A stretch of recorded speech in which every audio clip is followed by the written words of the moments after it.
Hello বন্ধুরা, welcome to my YouTube channel রাখির কিচেনে সবাইকে স্বাগত জানিয়ে আজকে দারুণ একটা রেসিপি শেয়ার করতে চলেছি। যে রেসিপিটা একটা রেসিপিতেই এক থালা ভাত শেষ হয়ে যাবে।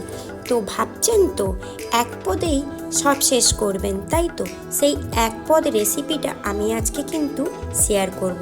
খুবই অসাধারণ একটা রেসিপি, আর রেসিপিটা খুব ভালো করে জানতে হলে প্রথম থেকে শেষ অবধি দেখতে থাকুন। তো আজকে ডিম দিয়ে আর ডাল দিয়ে দারুণ একটা রেসিপি রান্না করব। তো আমি এখানে 2 কাপ মতো মসুর ডাল নিয়েছি, আর মসুর ডালটাকে ভালো করে জল দিয়ে ধুয়ে 30 মিনিট, জাস্ট 30 থেকে 45 মিনিট ভিজিয়ে রেখে দেবে। খুব বেশি সময় কিন্তু লাগবে না রান্নাটা বানাতে। তো মনে হয় যখনই কোনো কিছু রান্না করব না, এক পদে সব কিছু শেষ করে বাজিমাত করে নেব, তাই তো সেই এক পদেই বাজিমাত করে আমি আজকে শেয়ার করেছি। তো মসুর ডালটা খুব সুন্দরভাবে আমার ভেজানো হয়ে গেছে।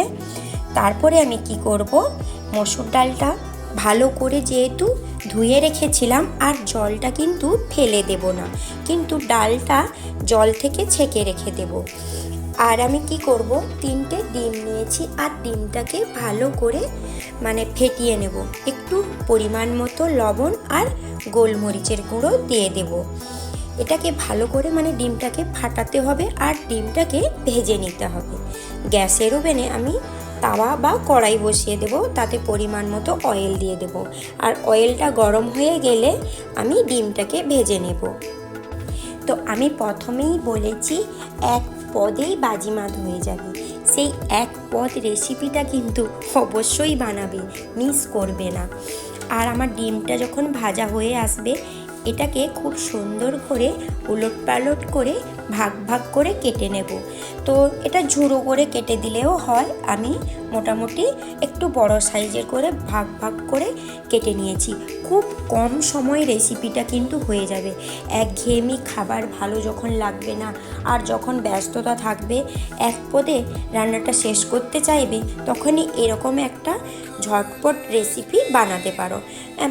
ওই ডালটাকে ভিজিয়ে রেখে দিয়ে সানে গেলে, সান থেকে এসে ডালটা তো ভেজানো হয়ে যাবে, তারপরে চট করে রান্নাটা হয়ে যাবে। তারপরে নেব ডিমটা ভাজা হয়ে গেলে এরপরে নিয়েছি কিছুটা বড়ি, আর বড়িটাকেও হালকা করে আমি ভেজে নেব। তো আমি কিন্তু ঘরোয়া পদ্ধতিতে এই রেসিপিটা শেয়ার করলাম, আর সাধারণত সবার বাড়িতে এইসব পদগুলো থাকে, আর ঘরোয়াভাবে কথাটা বলেও আমি শেয়ার করছি। তো আমার বড়িটা ভাজা হয়ে গেছে, আর পরিমাণ মতো সর্ষের তেল দিয়ে দেব। আর তেলটা যখন গরম হয়ে আসবে, দিয়ে দেব 2টো শুকনো লঙ্কা, আর দেব 5 ফোড়ন আর তেজপাতা, 2 থেকে 3টে মতো তেজপাতা, আর দিয়ে দেব কুচিয়ে রাখা রসুন। কয়েকটা রসুনকে আমি কুচিয়ে নিয়েছিলাম, আর দেব 2 থেকে 3টে মতো পেঁয়াজ। পেঁয়াজটা একটু বেশি দিলে খেতে কিন্তু ভালো লাগে।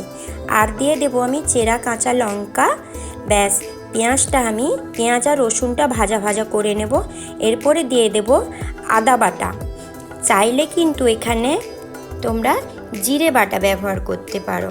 তো আমি এখানে গুঁড়োটা দিয়েছি। দিয়ে দেব কাশ্মীরি লঙ্কার গুঁড়ো, আর দেব হলুদ গুঁড়ো, আর দিয়েছি জিরে গুঁড়ো। চাইলে বলেছি জিরে বাটাটা ঘরোয়া পদ্ধতিতে যারা রান্না করছো, আর বাড়িতে যারা রান্না করো ঘরোয়াভাবে, গ্রামের মানুষরা, তো জিরে বাটাটা সবার বাড়িতে ব্যবহার হয়, তাই তো আমি এখানে জিরে গুঁড়ো দিয়েছি। আর দিয়ে দেব পরিমাণ মতো লবণ।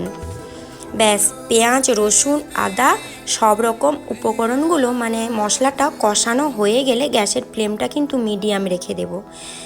আর আমি এখানে অ্যাড করব ভিজিয়ে রাখা মসুর ডাল। মসুর ডালটার জলটা কিন্তু ঝরিয়ে রেখেছিলাম, আর জলটা কিন্তু আমি যখন ডালে জল দেব, তখন ওই জলটা মসুর ডাল ভিজিয়ে রেখেছিলাম যে জলটা, ওই জলটাই অ্যাড করব, কারণ ডালের জল তো খুবই উপকার, তাই না? আর ডালটাকে কিন্তু আমি খুব ভালো করে উষ্ণ গরম জলে ধুয়ে নিয়েছিলাম। ডালকে সবসময় ভালো করে ধুয়ে নিতে হবে 2 থেকে 3 বার।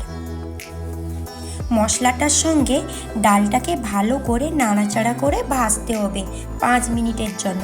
আর গ্যাসের ফ্লেমটা কিন্তু মিডিয়াম রেখেছিলাম। 5 মিনিট মশলাটার সঙ্গে ডালটা নাড়াচাড়া করে কষিয়ে নিয়ে এরপরে অ্যাড করব ওই ভিজিয়ে রাখা ডালের যে জলটা রেখেছিলাম ওই জলটা অ্যাড করব।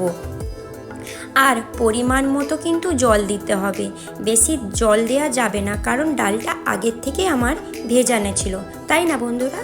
তো আমি প্রায় 7 থেকে 8 মিনিট ডালটা অল্প আঁচে ঢেকে রেখে দিয়েছিলাম। তো দেখুন খুব সহজে তাড়াতাড়ি করে এটা সেদ্ধ হয়ে গেছে। আর ডালটা কিন্তু বেশি সেদ্ধ করব না, খেতে কিন্তু ভালো লাগবে না, আধো আধো কিন্তু ডালটাকে সেদ্ধ রাখবো। আর দিয়ে দেব পরিমাণ মতো সুগার অল্প একটু, আর দেব উপর থেকে কুচিয়ে রাখা টমেটো। আর টমেটোটা আমি সবসময় রান্নার মাঝখানেই দিই, আগের থেকে দিলে না ভালো লাগে না। তো একটু ডালটা টকটক লাগবে, খেতে ভালো লাগবে। আর দিয়ে দেব আমি পরিমাণ মতো অল্প একটু লবণ। এরপরে আমি কি করব, ভেজে রাখা ডিমগুলো উপর থেকে এইভাবে দিয়ে দেব। আর ডিমগুলো দেওয়ার ফলে 1 মিনিটের জন্য ফোটাবো। আর 1 মিনিট ফোটানো হয়ে গেলে গ্যাসের ফ্লেমটা কিন্তু অফ করে ভেজে রাখা বড়িটা অ্যাড করতে হবে। আর দিয়ে দিতে হবে কুচিয়ে রাখা ধনিয়া পাতা আর চেরা কাঁচা লঙ্কা। এরপরে ঢাকনা দিয়ে রেখে দিতে হবে। আর গরম ভাতের সঙ্গে গরম গরম পরিবেশন করতে হবে। হ্যাঁ, এমন একটা রেসিপি কিন্তু একদম মিস করবে না। আমি উপর থেকে একটু গরম মশলার গুঁড়ো দিয়েছিলাম। তো সবার বাড়িতে সাধারণত সব উপকরণগুলোই থাকে। ব্যাস, রান্নাটা কিন্তু একদমভাবে রেডি হয়ে গেছে। এরকম একটা রেসিপি জানতে হলে, এরকম নিত্য নতুন রেসিপি জানতে হলে আমার চ্যানেলটিকে সাবস্ক্রাইব করে রাখতে হবে। আর এই রেসিপিগুলো অনেক অনেক শেয়ার করে দিবে, ছোট্ট একটা কিন্তু লাইক করবে। আর রেসিপিটা অবশ্যই বানিয়ে কিন্তু আমাকে কমেন্টে জানাবে কেমন হয়েছিল, তাই তো বন্ধুরা? আর পাশে থাকা বেল আইকনটা প্রেস করতে ভুলে যাবে না। কেন বলুন তো? আমি যখনই নতুন নতুন রেসিপি আনবো আপনাদের কাছে নোটিফিকেশান চলে যাবে। ব্যাস, এইভাবে রেসিপিটা বানিয়ে গরম গরম পরিবেশন করতে হবে। আর আমি আলাদা করে ডিশ সাজালাম না, এইভাবেই আমি রেখে দিয়েছিলাম। আজকের মতো এই পর্যন্ত। আর রেসিপিটা অবশ্যই বানিয়ে কিন্তু আমাকে কমেন্টে জানাবে। ততক্ষণ আপনারা ভালো থাকুন আর সুস্থ থাকুন।